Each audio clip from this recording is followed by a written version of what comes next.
아멘. 감사합니다. 감사합니다. 하나님께서 이 찬양으로 영광 받으신 줄 믿습니다.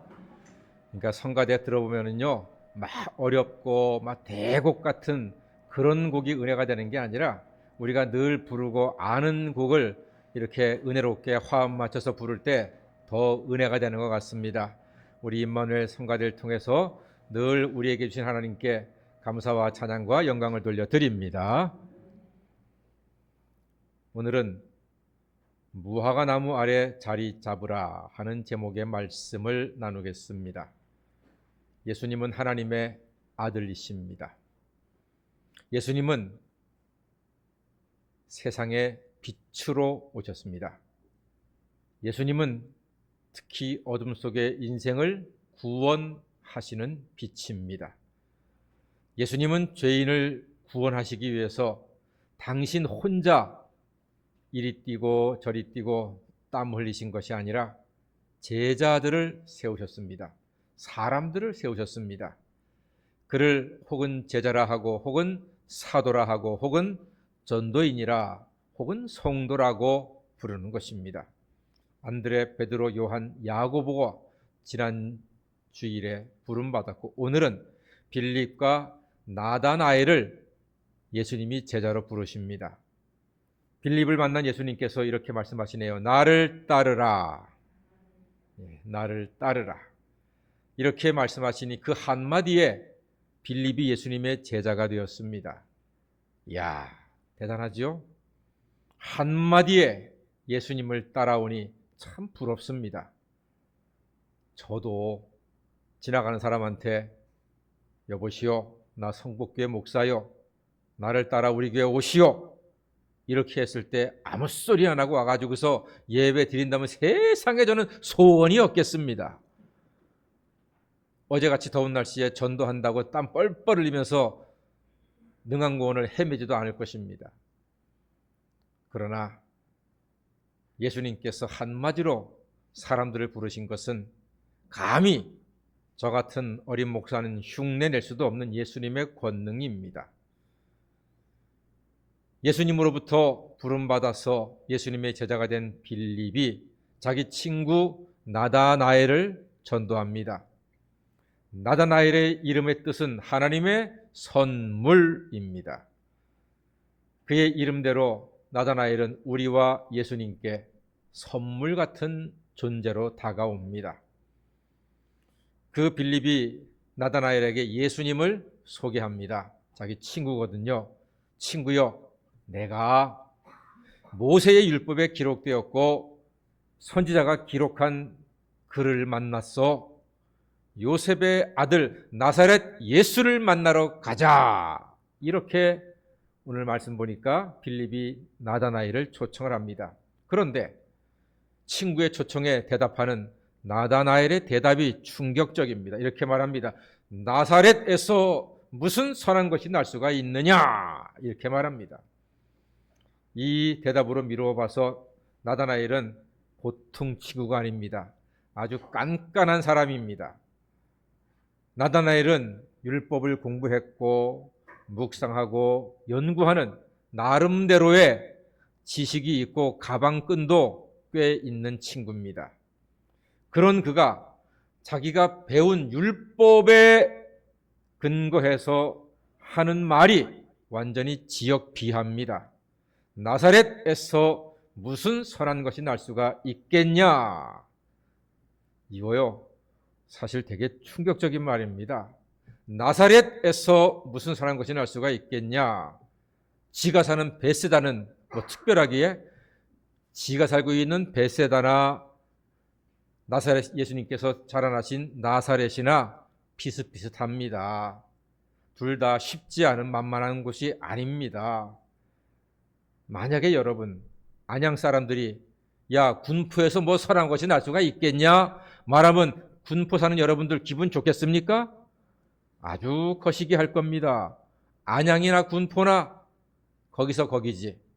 안양이 조금 더 크고 사람이 많다는 것밖에 군포보다 나은 게 뭐 특별히 있습니까? 비슷해요. 안양이나 군포나. 그런데 군포에서 선한 것이 날 수 있겠냐 하면 군포 사람들 기분 하나도 안 좋지요. 오늘 나다나엘이 그런 식으로 얘기한 겁니다. 나사렛에서 무슨 선한 것이 날 수가 있겠느냐? 물론 나다나엘은 자기가 평소에 공부하고 묵상했던 성경 말씀에 근거해서 한 말입니다. 무슨 말인가 하면은 미가서 5장에 보면 예언의 말씀이 나와 있습니다. 유대 베들레헴에서 한 목자 메시아가 날 것이라고 예언되어 있거든요. 그러니까 나다나엘은 성경의 예언을 통해서 공부를 통해서 알고 있는 거예요. 미가서 5장에 베들레헴에서 유대 땅 예루살렘에서 가까운 베들레헴에서 메시아가 날 것인 것을 알고 있었는데 갑자기 빌립에 와가지고서 나사렛 예수를 만나러 가자, 그가 메시아다 이렇게 얘기하니까 야야, 내가 공부한 바에 따르면 베들레헴이지 나사렛은 아니야. 나사렛에서 무슨 선한 것이 날 수가 있겠냐. 지금 그렇게 이야기하고 있는 거예요. 그러니까 나다나엘이 듣기에 따라서는 나사렛 사람들이 기분 나쁠지 몰라도 성경에 근거한 나름대로 자기 영적인 지식을 가지고 한 이야기다 하는 것을 짐작할 수가 있습니다. 빌립은 나다나엘의 말에 은근히 열받지만 말합니다. 와서 보라! 와서 보라! 와보라! 마음이 뜨거운 빌립의 강력한 말에 머리가 차가웠던 나다나엘은 가슴이 서서히 뜨거워집니다. 나를 따르라 하는 예수의 말로 예수의 제자가 되었던 빌립은 자기가 예수님께 전도되었던 그 스타일로 와보라 이렇게 말하는 것입니다. 다 같이 와보라. 빌립이 친구 나다나엘, 깐깐하고 쿨한 가방끈 좀 있는 나다나엘에게 와보라 이렇게 말했습니다. 이렇게 나다나엘이 예수님께로 가고 있습니다. 그것을 보신 예수님께서 이렇게 말씀하십니다. 참으로 이스라엘 사람이로다. 그 속에 간사한 것이 없도다. 이렇게 말합니다. 예수님의 말씀대로 나다나엘은 정말 괜찮은 청년입니다. 쿨한 청년입니다. 마음에 간사가 없고 율법대로 판단하고 말하는 사람이 나다나엘이었습니다. 예수님의 말씀이 신기했던 나다나엘이 예수님께 묻습니다. 아니 예수님, 저를 어떻게 아십니까? 저를 어떻게 아세요? 예수님께서 빌립이 너를 부르기 전에 네가 무화과나무 아래에 있을 때 보았다 이렇게 말씀합니다. 어디 있을 때 보았다고요? 무화과나무 아래에 있을 때 보았다. 무슨 나무 아래요? 무화과나무 아래요. 제가 이렇게 반복해서 2번 묻는 것은 그 말이 어떻다는 뜻입니까? 중요하다는 뜻입니다. 무화과나무 아래에 있을 때 봤다. 이 말이 왜 중요한가 하니 유대 땅에서는 이스라엘 전통적으로 무화과나무 아래라고 하는 의미는 무화과나무 아래에서 성경을 공부하고 성경을 가르치고 성경을 배우고 묵상하고 기도했던 영적인 자리를 의미하는 것입니다. 무화과나무 아래는 단순히 한 나무 아래가 아니라 백성들이 모여서 기도하고 말씀 듣고 공부하고 연구했던 영적인 자리를 의미한다는 사실을 기억하셔야 합니다. 여러분의 아이들이 공부할 때 어디 앉아서 합니까? 책상에 앉아서 합니다. 그래서 엄마들은 얘기하죠. 야야, 어디 좀 앉아라? 책상에 좀 앉아라. 그 말은 책상에 앉아서 공부하라는 말입니다. 어느 날 맨날 TV 앞에 앉아있고 컴퓨터 앞에 앉아서 게임하던 아이가 갑자기 보니까 책상에 딱 앉아있어. 그러면 엄마 아빠는 뭐라고 얘기합니까? 와, 공부하니까 와, 책상에 앉았네. 책상에 앉아있는 것만으로 엄마 아빠는 기뻐요. 우리 아이가 공부를 시작하는구나. 공부하기로 마음먹었구나. 아이고 기특하고 이쁘다 하면서 간식도 갖다 주고 용돈도 더 주게 되고 잔소리도 덜 하게 되는 것입니다. 의자, 책상에 앉아있다 하는 사실이 그렇게 부모의 마음을 기쁘게 하는 거예요. 마찬가지로 무화과나무 아래에 있었다 하는 사실은 이 사람이 성경을 읽고 연구하고 묵상하고 공부하고 기도하는구나 함으로써 우리 하나님의 마음을 기쁘게 하는 모습이 바로 무화과 나무 아래에 있는 모습이다. 그렇게 이해하시는 것이 맞습니다. 자, 그럼 이제 우리의 자리를 한번 살펴볼까요? 여러분, 우리가 나다나엘처럼 무화과 나무 아래에 자리를 잡으셔야 합니다. 말씀 읽기, 말씀 듣기, 주부에 나와 있는 소율의 문답 베껴 쓰기, 예배하기, 이 모두가 무화과 나무 아래에 거하는 삶입니다.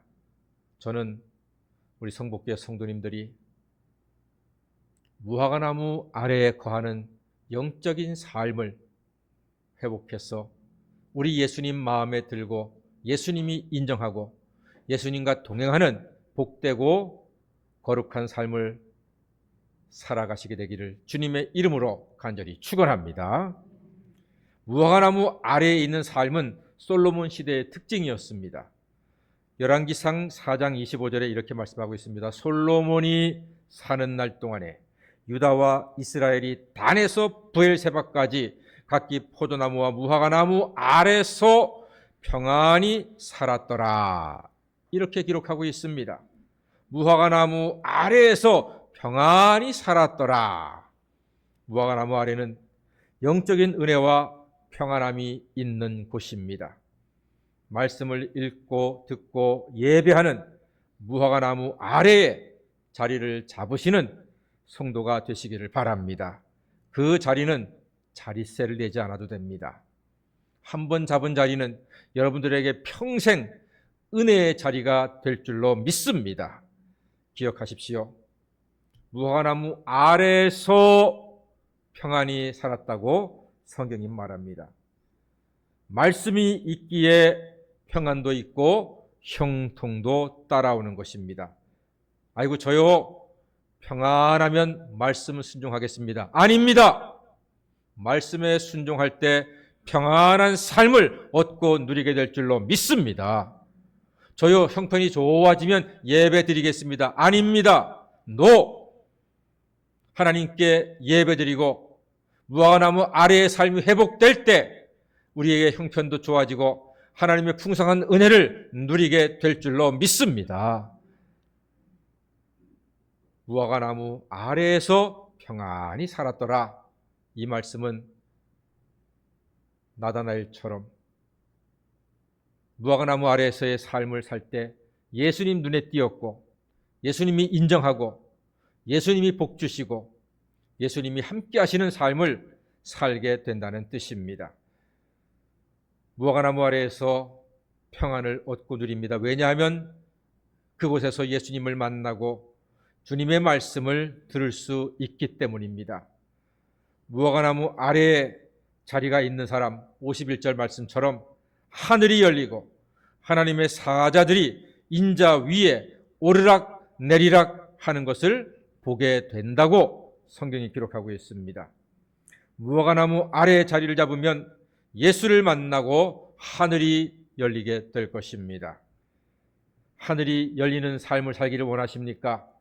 무화과 나무 아래에 자리를 잡으시기를 주의 이름으로 간절히 권면합니다.